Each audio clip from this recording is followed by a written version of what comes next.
അങ്ങനെ വിറാസ് കോളേജിന്റെ ചരിത്രത്തില് രണ്ടാം തവണയും നമ്മൾ കണ്ണൂർ യൂണിവേഴ്സിറ്റി കലോത്സവത്തിന് പൂക്കള മത്സരത്തിൽ പങ്കെടുക്കുകയാണ്. ഇന്നലെ രാത്രി 7 മണിക്ക് തുടങ്ങിയ പൂക്കള അരിയുന്ന പ്രവൃത്തി നമ്മുടെ ഒട്ടനവധി കുട്ടികളുടെ സഹായത്തോടു കൂടിയിട്ട് നമ്മൾ ഈ പുലർച്ചെ 5:30 സമയത്തും അതിനു വേണ്ടിയിട്ട് അഹോരാത്രം പ്രയത്നിച്ചുകൊണ്ടിരിക്കുകയാണ്.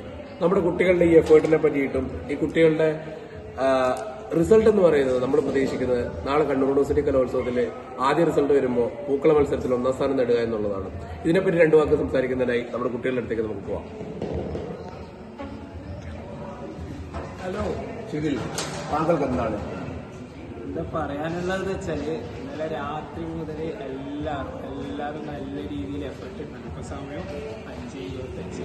ഫുഡിന്റെ സമയത്ത് ഫുഡും സാർ ഏർപ്പാടാക്കിയിട്ടുണ്ട്.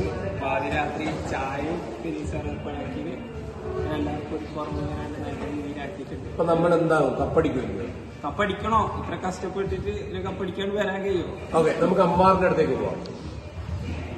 അമ്മാർ അടിഞ്ഞുകൊണ്ടിരിക്കുന്ന പൂക്കളുടെ ഇടയിൽ നിന്ന് നമുക്ക് അരിച്ചുകൊണ്ടിരിക്കുന്ന പൂക്കളിലേക്ക് 2 വാക്ക്. അമ്മാർ, എന്താണ് ഈ ഒരു അനുഭവത്തെ പറ്റിയിട്ട് പറയാനുള്ളത്? നല്ലൊരു ഇതായിരുന്നു. ഹോസ്റ്റലിൽ നിൽക്കാനുള്ള താല്പര്യക്കുറവ് മൂലം കഷ്ടപ്പെട്ട് പൂവരിയാൻ വേണ്ടി വന്ന അമ്മാർ ഇന്ന് അരിച്ചുകൊണ്ടിരിക്കുകയാണ്. നമ്മൾ ജയിക്കോ?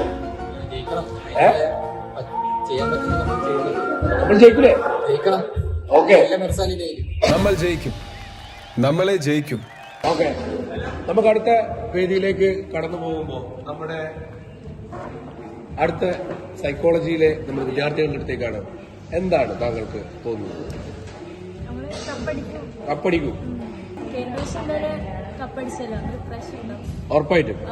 ഓക്കെ, നമുക്ക് നമ്മുടെ പ്രിയപ്പെട്ട സന ടീച്ചറുടെ അടുത്തേക്ക് 2 വാക്ക് ഇതിനെ പറ്റി സംസാരിക്കുന്നതിന് വേണ്ടിയിട്ട് എന്താണ് ഇതിനെ പറ്റിയിട്ട് ഈ ഒരു എഫേർട്ടിനെ പറ്റിയിട്ട് എനിക്ക് തോന്നുന്നത്? നമ്മൾ ജയിക്കൂല്ലേ?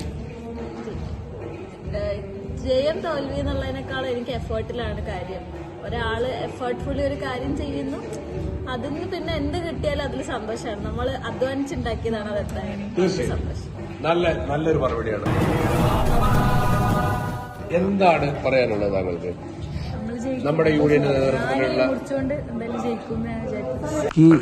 എന്തോ എങ്ങനെ താങ്കൾ മുറിച്ചുകൊണ്ട് മാത്രം എന്നാണോ ഉദ്ദേശിക്കുന്നത്? നമ്മളെല്ലാരും കൂടി അല്ലേ? അല്ലെങ്കിൽ പിള്ളേച്ചൻ നുണ പറയുന്നതായിരിക്കും. അടങ്ങുന്ന ടീം കഴിഞ്ഞ പ്രാവശ്യം പോയിട്ട് ഫസ്റ്റ് അടിച്ചുകൊണ്ട് ഇപ്രാവശ്യം അടിക്കുന്നുള്ളൊരു പ്രതീക്ഷയുണ്ട്. ഓക്കെ, അപ്പോ നമ്മുടെ ബാക്കിയുള്ള 2 ആളുകളുടെ അടുത്തേക്ക് നമുക്ക് ചോദിക്കാം.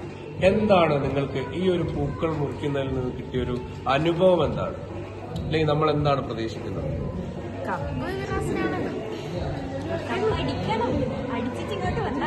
കപ്പടിക്കൂലേ? നമ്മുടെ വിറാസിനെ പറ്റിയിട്ടും അതുപോലെ തന്നെ നമ്മുടെ കുട്ടികളെ പറ്റിയിട്ടും നമ്മുടെ പ്രിയപ്പെട്ട ട്രെയിനർ ജിജീഷ് മാഷ് പറയുന്ന 2 ഒരുപാട് കഷ്ടപ്പെട്ടിട്ടുണ്ട് കുട്ടികള്. നമുക്കറിയാം, ഇഷ്ടപ്പെട്ടത് കിട്ടണമെങ്കിൽ ഇഷ്ടം പോലെ കഷ്ടപ്പെടണം. കഷ്ടപ്പെടാൻ ഇഷ്ടമല്ലെങ്കിൽ ഇഷ്ടപ്പെട്ടത് എന്തായാലും ഒരു നഷ്ടമാകുന്നു.